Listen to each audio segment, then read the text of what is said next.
নমস্কার বন্ধুরা, আজকে আপনাদের সঙ্গে বাঁধাকপি দিয়ে দারুণ একটা রেসিপি শেয়ার করব। এইভাবে বাঁধাকপি রান্না করলে ভাত, রুটি, পরোটা সব কিছুর সঙ্গে ভীষণ ভালো লাগবে। আপনারা একদিন হলো এই রেসিপিটা ট্রাই করুন, খেয়ে বলুন কেমন লাগলো। তো দেখুন, প্রথমে আমি একটা বাঁধাকপিকে 4 টুকরো করে নিয়েছি। এখন এই বাঁধাকপিটাকে এরকম চিকন চিকন করে কেটে নিচ্ছি। খুব বেশি চিকন করতে হবে না, একটু মোটা করে কেটে নিলেও কিন্তু চলবে।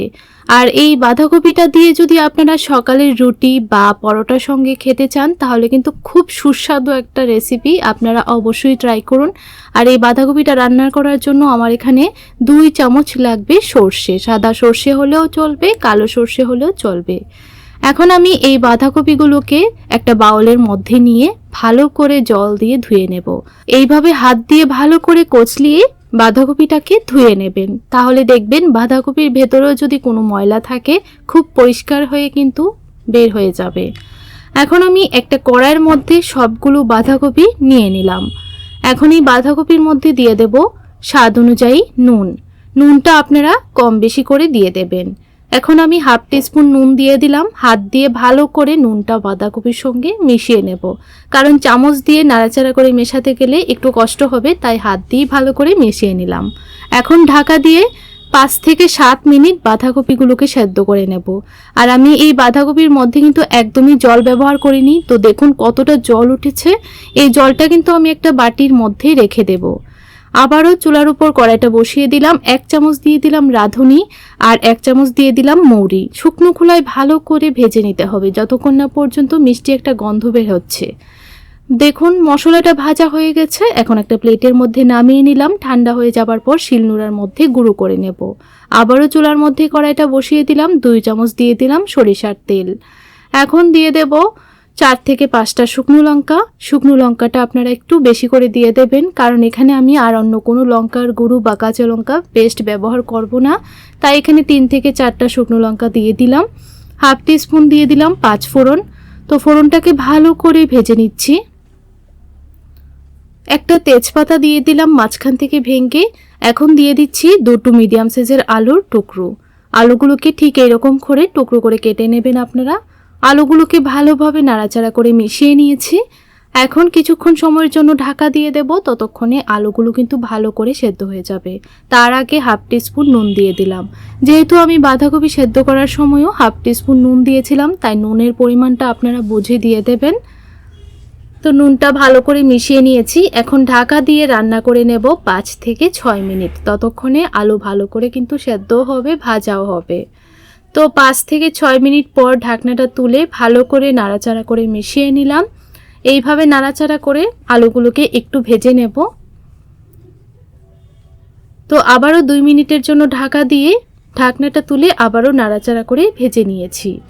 এখন আমি সেদ্ধ করে রাখা বাঁধাকপিগুলো দিয়ে দিলাম। জলটা ঝরিয়ে নিয়েছিলাম, জলটা বাদে বাঁধাকপিগুলো দিয়ে দিলাম। বাঁধাকপিগুলো দিয়ে ভালোভাবে নাড়াচাড়া করে মিশিয়ে নিচ্ছি।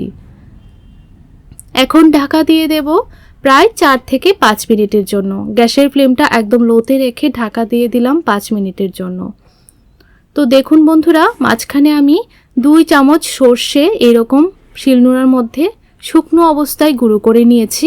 আপনারা চাইলে মিক্সির মধ্যেও গুঁড়ো করে নিতে পারেন বা অল্প একটু জল দিয়েও কিন্তু পেস্ট করে নিতে পারেন। এখন আমি বাঁধাকপির যে জলটা বাটির মধ্যে নিয়েছিলাম সেই জলটার মধ্যেই 2 চামচ সর্ষে গুঁড়ো দিয়ে দিলাম আর 2 চামচ দিয়ে দিলাম গোবিন্দভোগ চালের গুঁড়ো। এই গোবিন্দভোগ চালের গুঁড়োটা দিলে কিন্তু খেতে ভীষণ ভালো লাগবে আর গন্ধটাও কিন্তু খুব সুন্দর আসবে। আপনারা চেষ্টা করবেন যে কোনো সুগন্ধি চালের গুঁড়ো দেবার। তো দেখুন ভালো করে মিশিয়ে নিয়েছি। এখন বাটিটা সাইড করে রেখে দেব। অন্যদিকে বাঁধাকপি কিন্তু মোটামুটি ভালো করে সেদ্ধ হয়ে গেছে, আলুও সেদ্ধ হয়ে গেছে। বাঁধাকপিটাকে কিন্তু আমি যখন সেদ্ধ করেছিলাম প্রায় 70 to 80% সেদ্ধ করেছিলাম। তো বাকিটুকু এখন এই রান্নাটার মধ্যেই সেদ্ধ হয়ে যাবে। এখন সর্ষে আর চালের গুঁড়ো মেশানো জলটা দিয়ে দিলাম আর বাটিটা ধুয়ে আরও 1 বাটি জল দিয়ে দিলাম। এই রান্নাটা কিন্তু খুব বেশি শুকনো শুকনো হবে না, একটু জল জল ভাব হবে, কিন্তু খেতে ভীষণ সুস্বাদু হবে। ভালো করে নাড়াচাড়া করে মিশিয়ে নিলাম। আবারও ঢাকা দিয়ে দেব 3 থেকে 4 মিনিটের জন্য। গ্যাসের ফ্লেমটা একদম লোতে রেখে ঢাকা দিয়ে দেবেন, তাহলে দেখবেন খুব তাড়াতাড়ি সেদ্ধ হয়ে যাবে। তো দেখুন 3 থেকে 4 মিনিট পর ঢাকনাটা তুলে নিলাম। এখন আমি ভালো করে নাড়াচাড়া করে মিশিয়ে নিয়েছি। আর এই দেখুন শাকটা কিন্তু অনেকটা কিন্তু ঘন হয়ে গেছে। এখন আমি ভাজা মশলার গুঁড়োটা সবটা দিয়ে দিচ্ছি আর দিয়ে দেব 2 চামচ ঘি। বন্ধুরা আপনারা বাড়িতে এইভাবে বাঁধাকপি একদিন হলো রান্না করে খেয়ে দেখুন, খেতে অসাধারণ হয়। ভাত, রুটি, পরোটা সব কিছুর সঙ্গে কিন্তু সার্ভ করতে পারবেন বা লুচির সঙ্গেও খেতে পারবেন। তো দেখুন মশলাটা আর ঘিটা দিয়ে ভালো করে নাড়াচাড়া করে মিশিয়ে নিলাম।